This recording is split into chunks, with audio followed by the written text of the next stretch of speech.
Hello and welcome to another episode of the Duct Tape Marketing Podcast. This is John Chance, and my guest today is Paul Magnone. He is the head of global strategic alliances at Google, where he's developing a growing ecosystem of partners that will unlock the next generation of business value via the cloud and related technologies. But today, we're going to talk about the fact that he's a co author of a book called Decisions Over Decimals, striking the balance between intuition and information. So, Paul, welcome to the show. Thank you for having me, John. So, this book, I mentioned you were a co author. You actually had two other authors.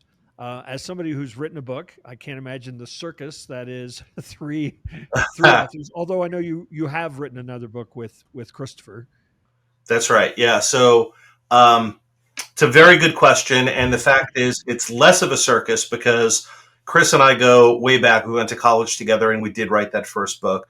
But the three of us have been teaching together for 7 years. At Columbia. So in some ways, we've written down what we've been talking about with each other and with, thousands of students and business professionals for some time. And you added a data scientist. Just We added a preeminent data scientist. So Oded Netzer, yes, PhD out of Stanford, and he is now the vice dean of research at Columbia Business School. So I'm guessing the decisions over decimals is a little bit of a play on like paralysis via analysis, that kind of idea, like a little bit of a nod towards close enough is maybe better than not doing anything. Yeah, at the end of the day, uh, you know, if you think about a decision represents change, Yeah. and humans are not wired for change. Right. And most of us are risk averse. So what happens is we retreat to one side or the other. Some dive into the data, and then once they have the data, they want more data, and just keep feeding them spreadsheets, and they're happy. Other people say, I don't want to see any of that. I'm going to make a gut call, which always sounds good in a movie. And at the end of the day, an exceptional decision maker balances both. So we tried to capture that in the title. Yeah. So quantitative gut calls, or as you're calling it, quantitative intuition. Right. And that by design seems contradictory. And before I say anything else, I will point out that all three of us authors are technical. We have engineering degrees. We love the math. We adore the math. But it's like prospecting in the wrong hole if you don't orient properly first. And that orientation, that deciding what to focus on, is a blend of both sides. So is that, it's kind of like the engineer who can sell, joke. I mean, is that like, is there a person that can do what you're calling quantitative intuition? I mean, is there a human being wired that way, or is it more a matter of like, let's bring a team of people that have this and they have this, and we'll like fight over where the middle is? Well, I think large organizations do bring cohorts that are on one side or the other, and that's sort of natural within org design. But notice what I said at the top. I said most of us are risk averse and we retreat to our comfort zones. Yeah, right. That doesn't mean you don't have the other gears, right? So the majority of people, they have intuition and they don't listen to it if they are really technical, because they stay close to the numbers because that's what they're comfortable with, and they don't listen to their intuition. Other people say, well, I can't figure out the math. Yeah. And they say, I'm just going to make a gut call. And then you show them some of the numbers and they say, well, wait a minute. I really want to look into that. Oh, so you actually do understand numbers. And so much of this is about giving yourself permission to operate in both modes. Yeah. Because it's inherent in us. We have that ability. So, I will, blatantly say that I err towards the gut call intuition side. Probably my favorite part of the book, however, is really I think it's your bridge to getting those together. And it's this idea of the questions rather than going with answers or assumptions or even hypothesis. It's like, are we asking the right questions? And I think that element is probably sorely missing in most leadership decisions, isn't it? Yeah, very much so. And the fact is, the smartest person in the room, as we like to say, is not the person who blurts out the answer and has the encyclopedic, you know, calculator memory kind of thing, Yeah. but it's the person that says, well, wait a minute, have we thought of this? It's the person that asks the powerful question that cuts through a lot of what the noise is, that you have that aha moment that crystallizes and synthesizes everything. You have a couple, I already mentioned one trademarked kind of term, quantitative intuition. You've got another one, IWIK. I wish I knew. Yep. You want to kind of unpack your framework for that? Yeah, absolutely. So many folks talk about getting to an essential question, and you hear people like Elon Musk talk about it. If you go far enough back into the classics, you see it with Plato and Socrates and everything. Get to that first principle. That's wonderful. How do you get to it across a group? And most conversations, before you're into the first couple of sentences, you're already anchored on something because the boss already planted the anchor inadvertently. So if you start conversations with, well, yes, we know a variety of things, but we're trying to interrogate a particular choice that we need to make. What is it that I really wish I knew about that? And you just let that breathe. And the magical word there is wish, because let people use their wonderful brains and have that open slate and say what it is that they're really observing, as opposed to spitting back what everybody already knows, because that's what happens so much of the time. You go from there into what we refer to as divergent questions. Open it up, collect all of the observations, and then start to aggregate them and say, well, you know what? Now that we've had the open conversation, that you've said what it is that you wish, let's start to organize that a little bit. And you may want to know, well, is there a market for my product for millennials? That's a real simple question. But you may find out after going through an exercise like this that I want high net worth individuals, millennials that live in a certain demographic that also like this kind of music. That wasn't in your first question, but when you go through the steps, Yeah. you pull that out.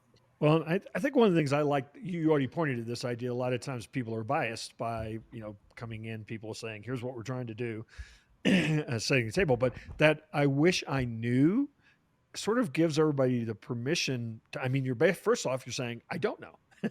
And so you really then, I think, give everybody the permission to bring some fresh ideas. Yeah, exactly. And it's interesting how it requires people to be brave to say, I don't know. Yeah. Right. And you shouldn't have to be brave.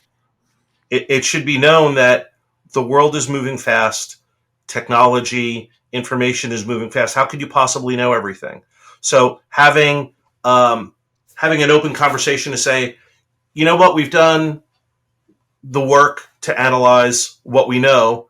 Here are a few things we don't know, and we think that this is an area to go investigate, as opposed to, let me put a little bow on the answer that you already expected, and let's move on to the next thing, Yeah. which happens too often. Well, and just as a leadership trait, it's pretty empowering. I think if everybody's waiting around for you to have the answer, as a leader, that can be hard work. Right. But if you basically are empowering people, go get me the answers. What a great way to lead, huh? Oh, we hire brilliant people out of tremendous schools Yeah, and then put them in roles where they're not allowed to really say what they think. yeah, So a smart leader maybe sets the parameters. This is what we're trying to investigate, and then doesn't talk until the end.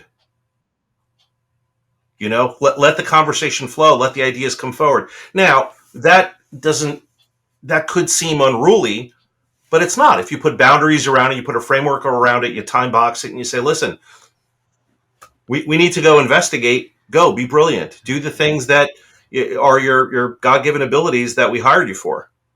And like all good consultants, you have your ABCD process for ask, brainstorm, capture, deliberate. To kind Yep. of, you said, give it some structure so that it's not just, come to me with any idea you have. Right. This is probably the hardest. I think this would be the hardest part for some people. And then you spend a lot of time talking about this idea of working backwards. Mm. And it's kind of like, let's have the end in mind. Now let's go work backwards and find out what the story really is. Isn't that, do you find that that's kind of counterintuitive for people? It's kind of counterintuitive for sure. However, it's not difficult, right? If you know that, this weekend we're throwing a party, that's very different than, this weekend we're getting on a plane trip, and you start to plan accordingly. Similarly, in business, you need to know what that end state is. We didn't say what kind of dinner party or how many people, but you start to orient your thinking a particular way. So the structure that we talk about with backwards thinking is have that end in mind, build branches to the tree, and then start crossing off the branches that are irrelevant or not going to be fruitful. And you can quickly whittle down to, here is the path forward. So, because data is such a big part of this, and I can't remember the exact quote, but I've heard it before. I'm going to butcher it a little bit, but essentially, you can make data say anything, right? You torture it long enough, and you can come up with any answer you want, right? So, Right. so how do you fight the, not necessarily the urge, but even the bias to actually just use the numbers to validate what you're already thinking, as opposed to maybe steering you away from what you're thinking? Well, yeah, that's an important question, because with these tools and techniques, like any tool and technique, you could use it to drive in the wrong direction. Right. But if you have the right group of people, the right cross section of people, you will ideally not be biased. You will be open up to surprise. We talk about that a bit. And as you discuss what is surprising, what is kind of the illuminating thing that I've suddenly discovered, if somebody had an agenda, the agenda probably falls by the wayside if you follow the instincts, right? If you follow the going back and forth between here's the data, here's the judgment, here's the business acumen, and you're going back and forth. And I suppose a super talented person that controls an organization can still jury rig the decision process, but ideally you're going to be further along.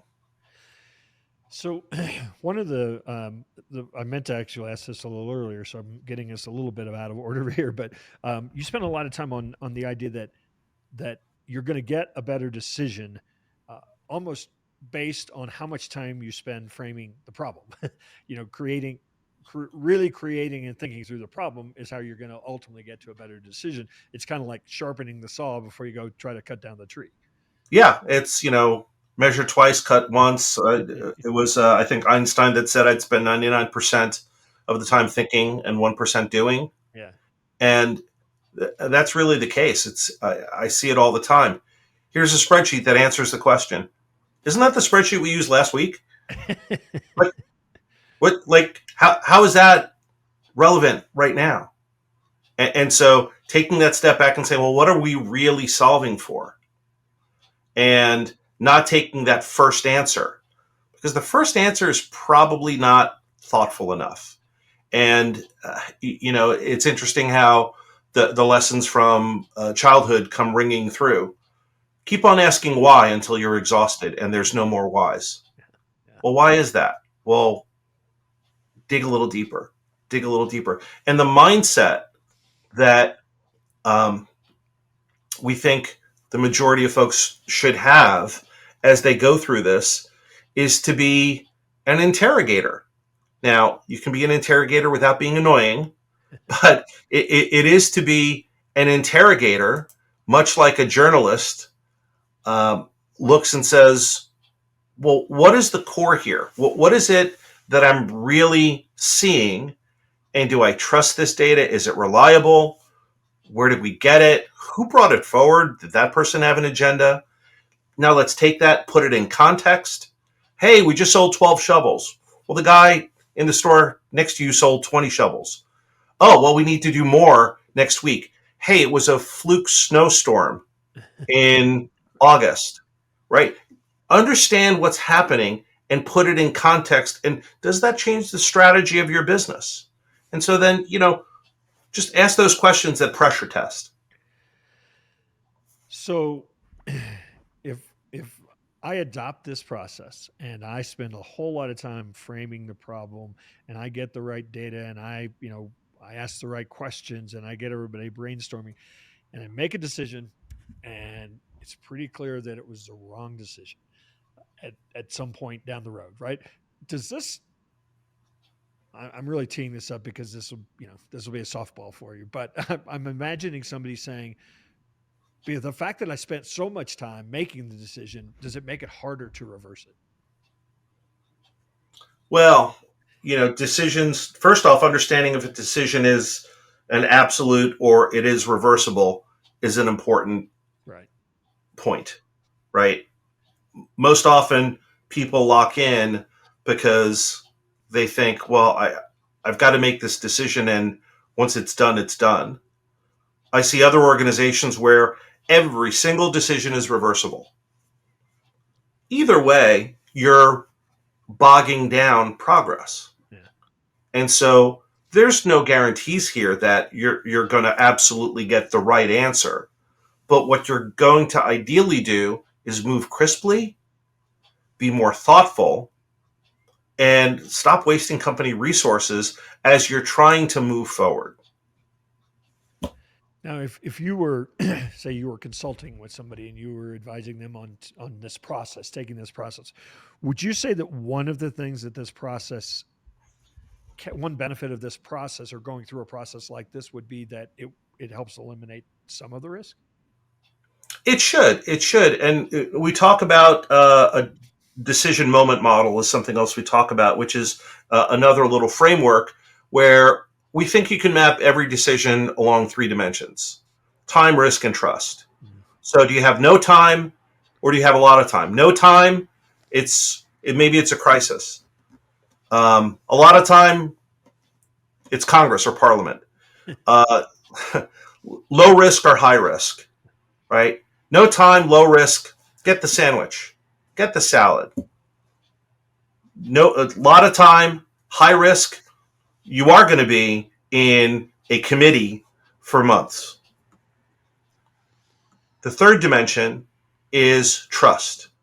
Do you trust the information? Do you trust the person that gave you the information? Do you trust the organization that stands behind the person? And you then start to think, well, is this reputational risk for me, or like what is going on here? So as you start to triangulate on time, risk, and trust, you can say, is this a critical decision that needs to be made? And how crisply can I move through it? Or is this a decision that we don't have to apply our top resources to in the moment? Would you say that that this process takes practice, and that rather than once a year when you have that big decision to make, like the annual planning or something, or the creating new product, do you trot this out, or is this something that you ought to actually use as a framework, for maybe almost every little decision, so that when the big decision comes along? I think it's a habit that it is both a habit that you can start to pick up and start to use right away. But yeah, getting an entire organization to start using a decision moment model or an IWIK framework takes a little bit of effort to get there, and start small. Find that one ally that wants to give it a shot, and then find that second ally. And the fact is, a lot of this is just very much around mindset. And we talked about surprise before. When you leave a party, what are you talking about? Are you talking about the food? Are you talking about the playlist? Or are you talking about what surprised you? Yeah. So you and your the friends that you went with, you're talking about, oh, did you notice that? So in our personal lives, we're open to talking about surprises. But in our business lives, we bury that because, well, that's not what the boss wants to hear, or we don't have time for that. Meanwhile, that might be the real essential thing that unlocks a better decision. So it is about that mindset. I mean, would you go as far as and I think you wrote, I think you wrapped the book up, where you started with this quantitative intuition almost as culture. I think so. At the end of the day, we've been asked why write a book, and as I said, we've been teaching this, so we figured, hey, let's finally write it down.